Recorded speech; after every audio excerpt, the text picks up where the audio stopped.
வணக்கம். தேசம் சிறப்பு செய்திகளுக்காக நான் உங்கள் ரேவதி குணால. தேசிய தினத்திற்கு அரசு போர்க்கப்பல் கண்காட்சியுடன் மலாக்கா முதல் முறையாக வரலாறு படைக்கிறது. தேசம் செய்திகள் கவியரசன் அன்பரசன். மாநில அளவில் நடைபெறும் 2026 தேசிய தின கொண்டாட்டத்திற்கு மலேசிய அரசு கடற்படையின் 2 போர்க்கப்பல்களில் பொதுமக்கள் இலவசமாக பயணம் செய்யும் வாய்ப்பை வழங்குவதன் மூலம் வரலாறு படைக்க உள்ளது.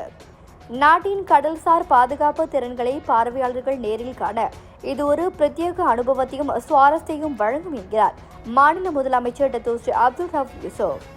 இவ்வாண்டு மலேசிய அரசு கடற்படையின் போர்க்கப்பல்களை பொதுமக்களுக்கு காட்சிப்படுத்தாத நிலையில் மாநில அளவிலான தேசிய தின கொண்டாட்டங்களை ஏற்பாடு செய்யும் வரலாற்றில் ஒரு மிகப்பெரிய புதுமையாகும்.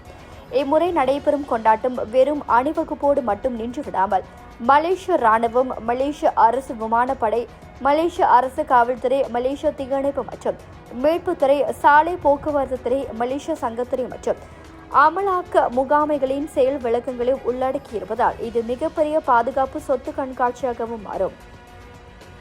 தரைப்படை, கடற்படை மற்றும் விமானப்படை பிரிவுகள், பல்வேறு அரசு முகாமைகள், மாநில அரசு மற்றும் சீருடை அணிந்த அமைப்புகள் உட்பட 12,000க்கும் மேற்பட்ட அணிவகுப்பு பங்கேற்பாளர்களின் பங்களிப்பை மாநில அரசு இலக்காக கொண்டுள்ளது.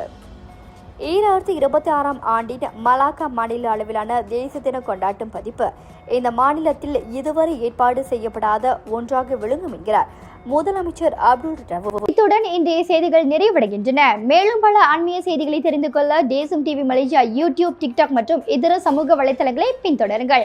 உங்களிடமிருந்து விடைபெறுவது நான் உங்கள் ரேவதி குணால. மக்களோடு தேசம், தேசத்தோடு மக்கள். நன்றி, வணக்கம்.